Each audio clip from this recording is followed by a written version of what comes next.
My name is Tyriece Simon here for the taped edition of MMA Renegade episode 20, recapping Costa versus Vettori, talking a little bit about Fedor versus Tim Johnson, the Costa weight issues, all of that, all in this episode. Thank you guys for watching. Thank you guys for viewing. Please subscribe. Please like if you haven't. Um, Please leave messages in the comment section. Please tell me what you think about doing a taped format and doing it like this. I greatly appreciate it. First and foremost, I wanted to say sorry, you guys. I was supposed to do a prediction show for Costa versus Vettori, and I feel like I keep saying sorry a lot. A lot's happened this week. A lot's happened. I was sick from Sunday to like maybe Wednesday. I was sick with a cold or whatever, and I was like not feeling well at all. And then on Wednesday, I get better, and then I get bit by a dog. All right, so it's been a crappy weekend. I'm on medicine, I'm on pills and everything like that. I'm laid up in bed, like a little bit swollen, but I am here. I am good. Uh, Looking for better days. Hopefully, a better week, and we have a great week ahead of us with a pay per view card for free. So that's already a good start. But this is where we are. We're here for UFC Fight Night, Vettori versus Costa, and let's get into it. Right. So let's start with the weight issue. Costa on, I believe it was Thursday. I believe it was Thursday when I looked at the news. Was Costa was unsure that he could have made a 185, which is the contracted weight for a middleweight title fight, middleweight main event between him and Vettori. And this is a fight that was booked weeks in advance, like weeks in advance. Um, and it's supposed to be Costa's big comeback fight after, you know, not taking any fights. He had his name attached to some names to fight somebody, but those didn't go through. Then it was issues about money. Then it was issues about other things. He loses to Israel Adesanya, and that his aftermath of dealing with it and trying to come to terms with the loss. He blamed it on alcohol, said he was partying before the fight, and he had too much wine, and be made fun of. So it's supposed to be at 195. Then he said no, we can't. I can't make 195. And then he said, okay, we're gonna do it at 205.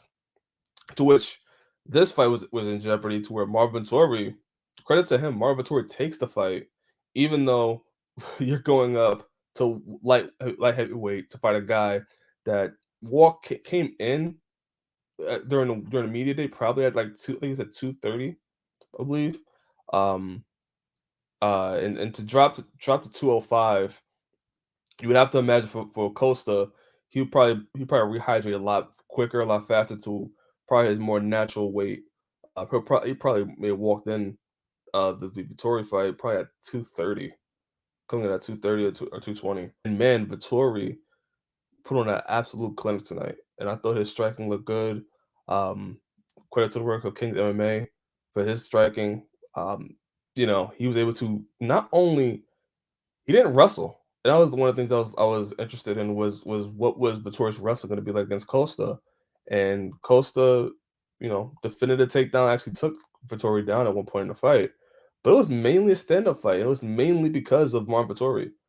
Marvin Vettori really put it to Costa and had him, which I was also impressed by as well, which should be pointed out, had Costa on his back foot, which somebody as big as Costa, again, not having to cut to 185, was also, the bigger person. You can see it in the octagon.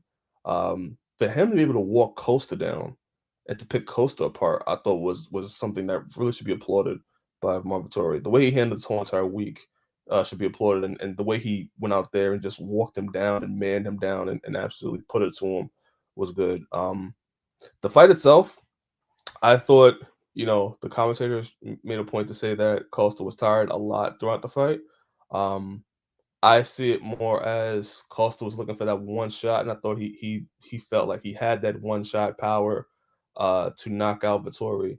And Vettori was hell bent on just putting combinations together and sticking out his jab and hitting 1-2s, and he had early success with leg kicks, which he stopped, which I wish he would have kept doing. Um, and just walked him down, manned him down, and was just going to the body as well. Like it was like Vittori had a great game plan of just if I'm not gonna take you down, I'm going to melt you. I'm going to walk you down. I'm going to throw combinations. I'm going to go to the body, and I'm gonna outwork you on the feet. And while Costa was looking for that one shot, looking for either a big head kick or looking for a body kick or a hook, which he's landed a bunch on Vittori. Vittori was just keeping the pace. Was going to you're gonna throw one shot, fine. I'm gonna throw five. And while Costa kept looking for that one shot to make the difference in the fight and maybe put out Marvin Vettori, Marvin Vettori was looking for combinations, looking for angles, looking for strikes, one punch to lead to another punch to lead to maybe going to the body. Like, there was a bunch of things Vettori was doing that I appreciate. And I thought this is a Vettori that at one point I thought could beat Israel Adesanya. Somebody that has the wrestling ability, but also is getting better at the striking game and able to put things together. He's not I'm gonna load it with power. He's finding things. He's mixing up his punches. He's going in leg kicks. I would have loved to see him throw more body kicks. Would have loved to see him go up the top with Costa as well. But I thought he had a great game plan of just not headhutting and just mixing things up, and I thought it proved well. Um, it's interesting that you know the body kicks from Costa started to take effect later on in the fight. Um, as much as Vettori was going to the body, it didn't seem like it didn't have that much of a effect on Costa. Um, Costa's body kicks were brutal. It was really brutal. And yeah, I was just very impressed with both of them. For one, Vettori to be able to have that pace and to go 5 rounds with it, and I thought, look, he really didn't take a round off, and he had the same pace walking down Costa. And for Costa to be able to last 5 rounds, I think one of the issues me and Elijah once talked about is can Costa go 5 rounds with all that muscle, and now he's at light heavyweight with all that muscle, and just having to carry all that weight and throwing all that power. Costa was there for 5 rounds, and I think we learned today. And I'm taping this like maybe about an hour after the fight. We learned that Dana White says that Costa's gonna have to fight at light heavyweight now, which I wonder how he'll do a light heavyweight against the bigger light heavyweights. The John Blachowicz of the world, the Glover Teixeiras of the world, the Johnny Walkers of the world, Anthony Smith, like these guys. But if we get this Costa against those light heavyweights, I think he becomes maybe a top 10 guy in the light heavyweight division. Um, his power, his speed, um, yeah, I think he could do some damage at light heavyweight. Can he beat the top echelon of guys at light heavyweight? Can he beat the Glover Teixeiras, Glover Teixeira may be out on his way out, but the John Blachowicz of the world, the Dominic Reyes of the world, the Jerry Prochazkas of the world? I don't know, but I think he can do something at light heavyweight. I think he can.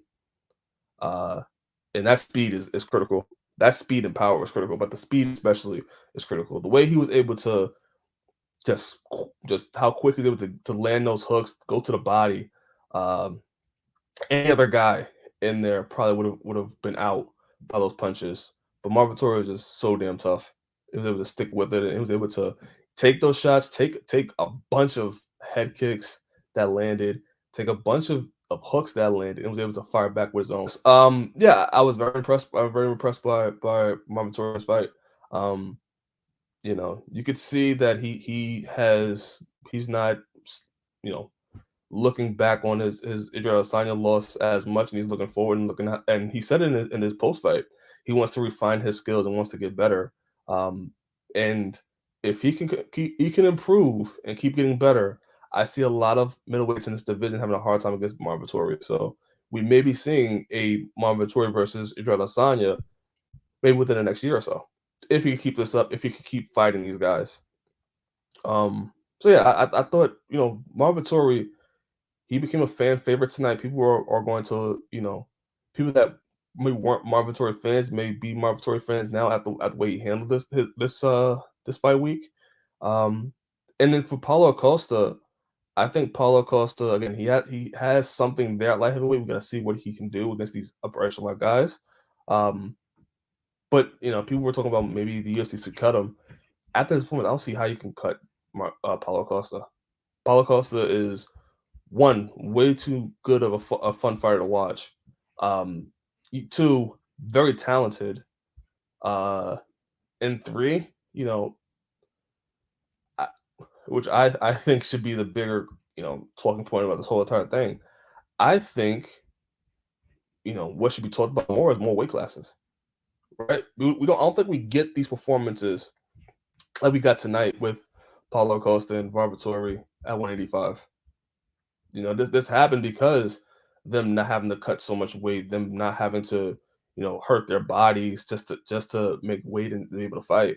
This happened because they're at their natural weight, or they're at their best weight possible, and able to last and able to take these punishments, take these damage, and able to keep the cardio going and able to go for 5 rounds. Um, if this was 185 in a 5 round fight, I think Marvin Vettori would have beat Costa easily. Not easily, but it would have been more unanimous than what it was. Um, it wouldn't be as close in the fight. I think it would have melted him. But again, more weight classes, more people could fight at their more natural weight, less issues with weight cuts, um, more competitive fights, more super fights. Like there's a bunch of positives for more weight classes than I think there are negatives. So I hope that's something that gets talked about a lot more after this weekend. But for Costa, we'll see what happens with him. We'll see how he'll take this loss, how he'll respond. We'll see how he'll do at light heavyweight because Dana White says that's where he's going to stick at. And for Marvin Vettori, we'll see who he has next. There are a bunch of fighters like a Derek Brunson, Jared Cannonier, uh, Sean Strickland. Nobody's saying Sean Strickland's name right now. There's a bunch of fighters at 185 that could get Marvin Vettori back into the title hunt of being a challenger for Israel Adesanya again. So, he has some fights. He has some fights that he can look forward to. And I think, if he beats, keep beating the upper echelon of guys, like being a Derek Brunson, beating a Jared Cannonier, I think he'll find himself right back in the hunt of being a title contender. I really do. So yeah, I think the co-main event was really good and it delivered on everything it needed to be. Because I think everything else besides that wasn't as interesting. Um, you know, Grant Dawson versus Ricky Glenn. Uh, a little okay fight. Rose Clark, Jocelyn Edwards. This fight was okay, man. Jessica Rose Clark, she got Jocelyn Edwards down to the ground a lot, but really do much with it.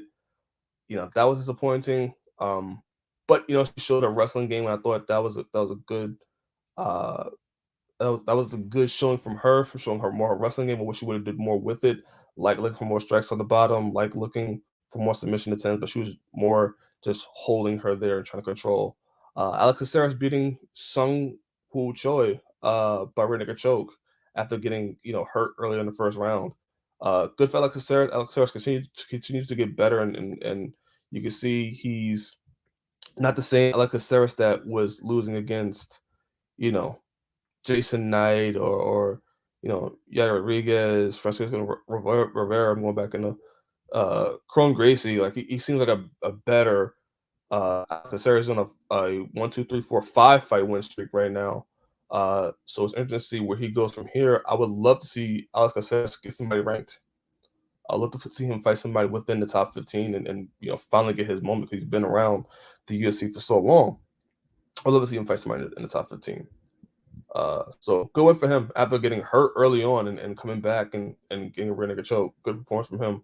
Other than that, other than down the card, I thought the fight of the night for me was Mason Jones versus David Onama. Oh no, I hope I'm saying that name right. At lightweight, that was a really good fight. And David coming in, I believe on short notice. Mason Jones fighting, who I think is somebody that's going to be a contender, um, really soon, and should fight somebody in the top 15. Um, I thought, they put on a great fight, and I thought that should have been fight of the night. Uh, you know, Mason Jones, I thought won handily, but David, was a tough opponent and was giving it to him. And I think even though it was a short notice fight, and even though, you know, didn't know who David was, I think people gonna look at him next time around and gonna look for his next fight. He really impressed me in this fight. Another person on the card I think should be mentioned. Jeff Molina, I think, is going to be a somebody ranked really soon, and who I think I have high hopes for. Out of everybody on this card, I think Jeff Molina is the one that you have to go back and watch, and somebody that you should be watching out for. Jeff Molina, to me, has star power. To me, I think could be somebody ranked. They probably could make a run in the flyweight division. He impressed me in his fight. I forgot who it was against on the card. I believe with it was the second fight between Kamar Usman versus Jorge Masvidal. He was on that card in a flyweight fight, and I was on the prelims, and I watched that fight. I was like, oh my god, I can't wait to see him fight again. And he come out here again and put on a great performance. He get a knockout victory. Um, he's somebody I think people should really look out for, and could really be a threat in that flyweight division. I've really high hopes for him. So we'll see what he does next. Hopefully, maybe I can interview him too. Like, I'm really interested in this guy. And yeah, Jonathan Martinez gets a victory on this card as well. I thought he looked good tonight too. Ronda Marcos, good performance for her. Bouncing back. Overall, what I think of this card. There were high moments, like that main event was really good. I thought, and I thought it delivered. Jeff Molina, great performance from him. The David Mason Jones fight, David and Mason Jones fight, I thought was a good fight. Um, there's a lot of great fights on this card. Not great, but there was a lot of good fights on this card, and great. I think good fights, great showcase for a lot of potential um, guys. Mason Jones, one of them. David, even though he lost, one of them. Jeff Molina, for sure. Um, yeah, Alex Caceres getting a win, who I think should fight somebody in the top 15. To give this a rating. Oh, Jai Herbert versus Common Worthy. I'm surprised that didn't get knockout of the night. I thought that was a great performance from Grant Dawson. I mean, not Grant Dawson. Um, uh, Jai Herbert. I thought it was a great performance from him. I'm surprised that didn't get a bonus, or Jeff Molina really. But yeah, I would give it a solid B. I'll give it a solid B. I think there's some good fights on this card. I think there's some great performances on this card. I think there's some people you should look out for. Ja Herbert, Jeff Molina, Mason Jones, David, even though he lost, I thought he looked good in this fight. Yeah, I think it's a solid B. It's a solid B card. Um, so that is my UFC review. I'll be looking to do a prediction show, or not prediction show, but probably predictions for Glover Teixeira versus John Blachowicz, and then Corey Sandhagen versus uh Perion before the fight. So look out for that. Also, guys, I have a wrestling related interview that's coming out on this channel that I want to put out. Please check it out. It's something I've been working on, a passion project of mine. As you know, I am in the pro wrestling world now. I work for SE Schools as a news writer. This is my first pro wrestling interview, pro wrestling content wise interview, and I'm going to put it on this channel. So you guys, please support it, please like it, please share it. I hope you enjoy it. I think if you don't like pro wrestling, that is fine. We talk about things that are pro wrestling related, but it's a lot of fun. It was a lot of fun. It's probably one of my favorite interviews I've done, where it's just a conversation and we're just talking about things in pro wrestling. Some of them in pro wrestling we're talking about things regarding just like Twitter and how, dealing with negativity with, not even just a wrestling fan, but put it this way: if you were a Bellator fan or UFC fan, and just having to pick side and having to deal with that as a content creator. I did a interview on a podcast with a podcast guest, podcast creator content. Sorry. Um, yeah, I had a lot of fun. I had a lot of fun. So hopefully you guys watch the interview that comes out on Tuesday. We're looking to put it out, and you guys enjoy it. All right. Regarding Bellator, Fedor fought tonight, beat Tim Johnson by knockout. I was rather impressed with Fedor. Um, I unfortunately I can't put videos regarding the fight because Bellator doesn't really put out their stuff for VOD on the same day. You got to catch it whenever it comes on live, which is frustrating. Or it'll come on VOD months later, which is which I don't like. But yeah, Fedor looked good. Didn't really last long. It was about a minute fight. Fedor landed a 2-punch combo and was able to. I think it was a right hook and then a left hook as Tim Johnson was going down, that dropped him, and finished him. And Fedor, at 46 years old, I believe, is still knocking guys that are considered heavyweight contenders in a division. It'll be interesting to see what they do there because Tim Johnson was somebody that I believe was in the running to fight for the title, right? So if Fedor beat Tim Johnson, does Fedor fight for the title next? Promoting Fedor as if he is the greatest fighter of all time, right? Um, or the greatest of all time, not greatest heavyweight of all time, greatest of all time. Um, I would not put Fedor in my greatest of all time. I would still lean towards John Jones. Um, is he the greatest heavyweight of all time? I don't know. I like Daniel Cormier. I like Stipe. Francis Ngannou, if he continues what he's doing, I think he may be up there. Um, Different times, and I think better athletes today. So yeah, I would lean more towards. I would have. It's one of those things like, you know is in basketball terms is Bill Russell.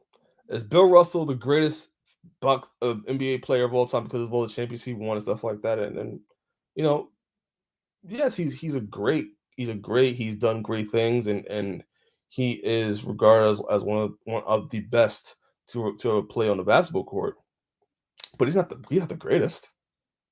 You gotta look at who he's playing, who his position is, who he's playing against, and the times he's in, and same thing with MMA, even with boxing. Like, you gotta look at who they fought, the times they were in, the type of athletes they were against, um, what they accomplished. Like, yeah, there's a lot of things that come into that to where, like, I look at a John Jones, I look at his record, I look at what he's done and how he's done it, and just the amount of difficulty that he's had, and the pressure and the media and the everything, that the promotion, everything that comes with that. I don't know I don't know how you can't put John Jones as your greatest of all time. And for Fedor, like, there's a bunch of things for Fedor. Again, I'm younger, so I don't have as much of a appreciation for Fedor as somebody older would. But for Fedor, man, I don't see how Fedor, uh, he could be a great, he could be one of the greats. But to say he's definitively the greatest of all time, greatest heavyweight of all time, I would really need to ask somebody just what their opinion is, and why they think that over a Stipe, over a a Daniel Cormier, over these other guys, Junior Dos Santos, which brings me to my thought process, right in my brain. Junior Dos Santos is a free agent. If I'm Bellator, I'm wondering how I could get Junior Dos Santos to fight Fedor. Um, I think that would be a great fight for Fedor. I think it'll be a great, uh, either a retirement fight or a legacy fight, to fight somebody that was a heavyweight champion in the UFC that can still fight, can still go, still has hands, um, that is a free agent. Yeah, I think that'd be a great fight for Fedor. And somebody that has a big name.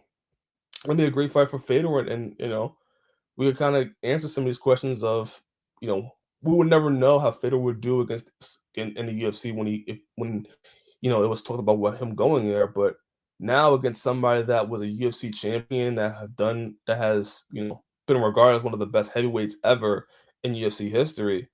Now you can see him fight a Fedor. Both of them still maybe in their older ages, both maybe past their prime a little bit. I think that's a great fight for Fedor. And I think that's a great proving ground fight for Fedor to say, okay, he could have been one of the best, or if not the greatest heavyweight, if he went to the UFC. Um, so I think that'd be a great fight for Fedor. Other than that, I thought it was a good card, but I think I think on this night, the UFC put on a better card, and I'm interested to see the UFC's next card, which is going to be John Blachowicz versus Glover Teixeira, Corey Sandhagen versus Peter Yan, for free on ESPN Plus. So that's what I'm looking forward to. So um, I will not, unfortunately, be able to not cover it live for you guys or post. If I do a post, I've got to figure out how I'm going to do it. I'm going to be gone. I'm going to be in Miami, and during the weekend. So what I may do is I may just review UFC 267 and UFC 268 together and just cover that together. So that's what I may do. But I will be doing a prediction for the main event and co-main event, as well as trying to uh do one for Kamaru Usman and Kobe Covington and uh Corey Kobe Covington and Kobe Covington and Rose Namajunas versus Weili Zhang, as well. So that's what I'm gonna try to do. Um, so yeah, hopefully you guys enjoy it. Hopefully you guys enjoy it, and hopefully you guys enjoy the content. Hopefully you guys are enjoy this video. You know, again, this is all a learning experience for me. This is all just a lot of me doing a lot of trials and errors, figuring out what works and what can I do better, and how can I improve. And you guys are the backbone of that. You guys help me figure out what I'm doing wrong, what I could do better, how can I improve, and yeah, I appreciate you guys, what you guys do, and hopefully you guys stick with me on this journey.